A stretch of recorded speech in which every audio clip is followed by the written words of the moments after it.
If what Max Verstappen tested after preseason is legal, the championship fight might already be over. Red Bull just finished testing with a brand new in-house Ford engine. No customer data. No shared architecture. No safety net.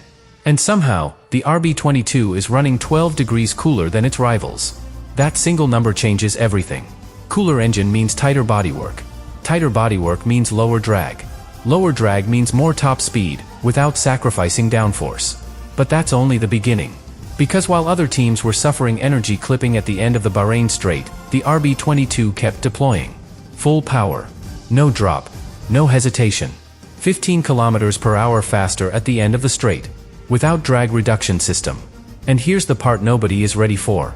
After preseason ended, Verstappen tested an energy deployment configuration that could eliminate clipping entirely over a full race distance. If that works, overtaking them becomes nearly impossible. And if overtaking becomes impossible, strategy becomes irrelevant. This is not a small upgrade. This is structural dominance. Stay with me, because what we're about to uncover explains why this advantage is almost impossible to copy. And why the first race might confirm something no rival wants to admit. Before we go any further, subscribe now, because the final detail changes how you see this entire season. Preseason testing is over. No more hiding. No more experimental programs disguised as reliability runs. What we saw in Bahrain, that was the final version before war begins. And Red Bull did something very deliberate. They did not chase headlines. They did not chase the fastest single lap. They focused on something far more dangerous. Repeatable dominance. In Barcelona, during the shakedown, the RB22 looked almost conservative. Few laps. Minimal drama. No aggressive glory runs. But observers noticed one critical detail. The car was stable from the first kilometer. No violent bouncing. No visible instability under braking. No awkward transitions between electric and combustion power. Max described the hybrid transition as almost imperceptible. That word matters. Because smooth hybrid integration means energy is not just powerful. It is usable. And usable power wins races. But here is where things shift. In Bahrain, when temperatures climbed and fuel loads varied, most teams revealed small weaknesses. Inconsistent rear traction. Energy clipping late in straights. Front-end instability under heavy braking. The RB22 revealed none of it. Even after the hydraulic issue that stopped the car for hours, the response was immediate. The next day, Verstappen completed a long run with almost no lap time deviation. That is not flashy. That is terrifying. Consistency over a race distance means strategy freedom. You can extend stints. You can undercut. You can overcut. You dictate the tempo. And this connects directly to something bigger. Because long-run dominance does not come from just aerodynamics. It comes from thermal control. And thermal control starts at the engine. The Ford power unit was the biggest unknown entering this season. Brand new. Built internally. No external supplier to blame. And yet, leaked data suggests it operates significantly cooler than Mercedes and Ferrari. That changes packaging. And packaging changes everything. With cooler operating temperatures, Red Bull closed the bodywork tighter than anyone expected. Smaller cooling exits. Cleaner airflow to the rear. Reduced drag without sacrificing downforce stability. Which explains the straight-line speed. But that is only half the equation. Because while rivals experienced energy deployment drop-off at the end of Bahrain's longest straight, the RB22 continued to push. No audible clipping. No visible fade. Continuous torque delivery. That kind of sustained deployment suggests something deeper than just a strong battery. It suggests superior energy recovery mapping. And that mapping cannot be copied overnight. Most fans see wings. They see floors. They see visible upgrades.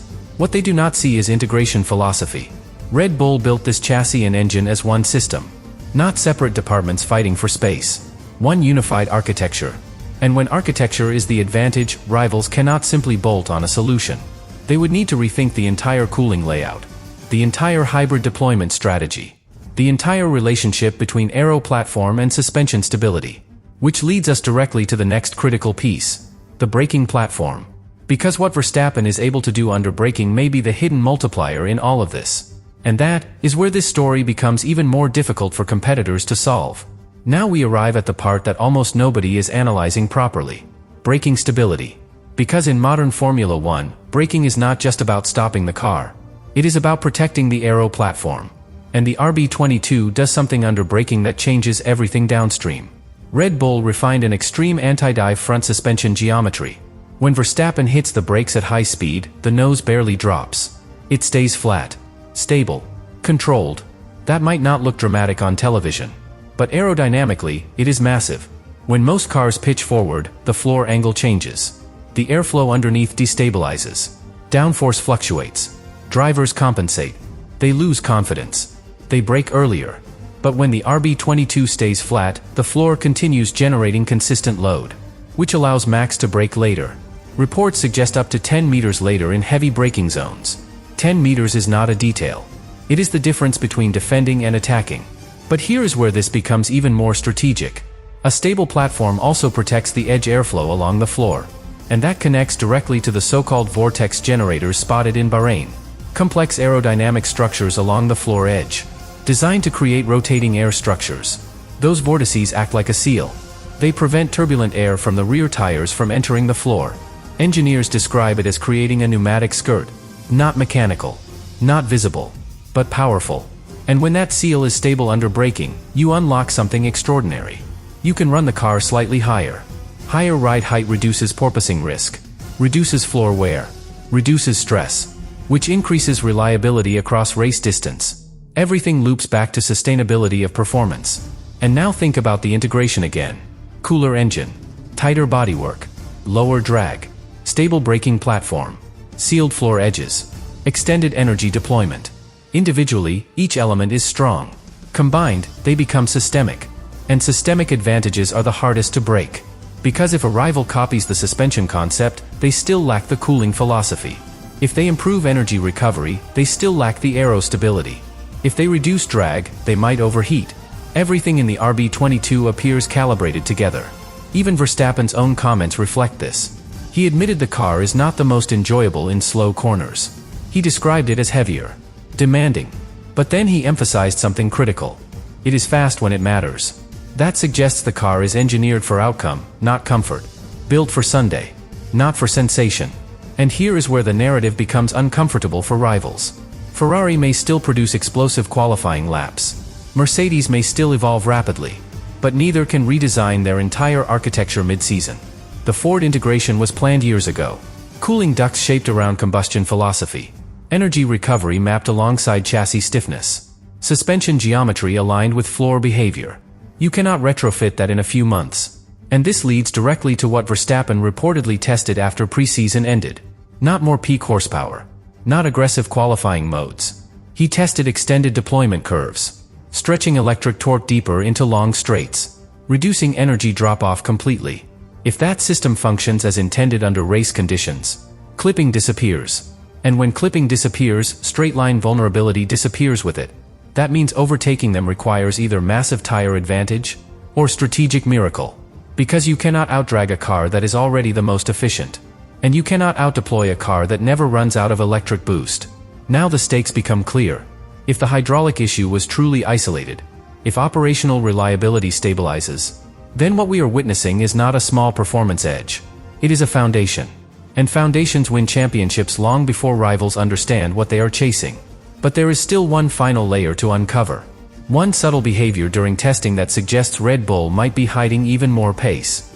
And once you see it, you will understand why this advantage is not just difficult to copy. It may be strategically protected. There is one behavior during testing that did not make headlines. But it should have. On several of his quicker runs in Bahrain, Verstappen was not flat out on the straights.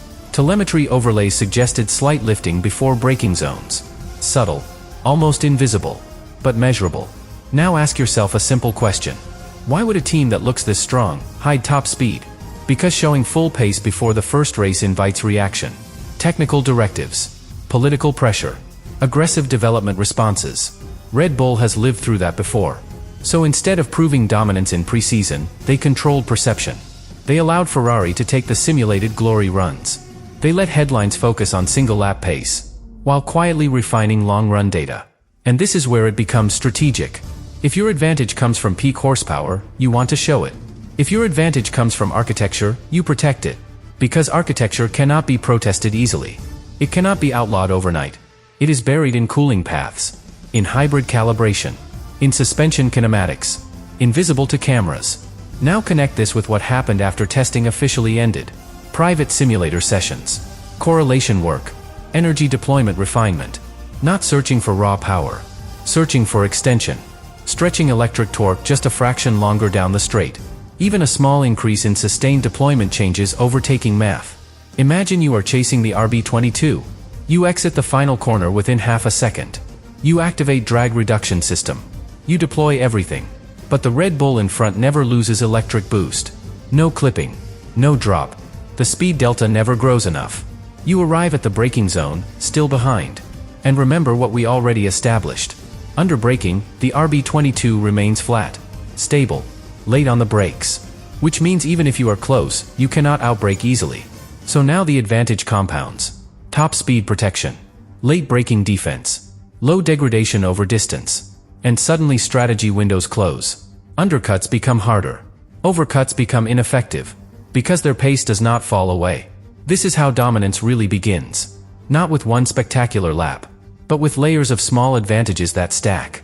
And here is the uncomfortable truth for rivals. Even if they discover the cooling concept, even if they improve energy recovery, they still need months to validate reliability.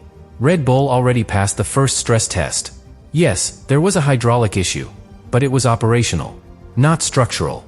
And the response was immediate, which suggests internal confidence. And confidence inside a team like Red Bull is dangerous. Because when they sense they have built something untouchable, they shift focus. They stop reacting. They start optimizing. Tiny refinements. Weight distribution tweaks. Energy mapping calibration. Race strategy modeling built around predictable pace. While others are still trying to understand why they are slower. And this is why what Verstappen tested after preseason might define the entire season. It was not about finding speed. The speed was already there. It was about controlling how that speed is delivered. Controlled dominance. Predictable superiority. Sustainable advantage. If that energy extension map works across different circuits, if the cooling efficiency holds in hotter climates, if the anti-dive stability protects the floor over rough surfaces, then the RB22 does not just win races. It dictates how races are run. And when one car dictates tempo in Formula 1, championships follow almost automatically. But there is still one final piece. One factor that could either confirm this dominance instantly, or expose the only weakness that remains. And that answer will not come from qualifying. It will come when fuel loads are heavy. When tires begin to fade. When the race settles into rhythm. Because that is where architecture either proves itself, or breaks.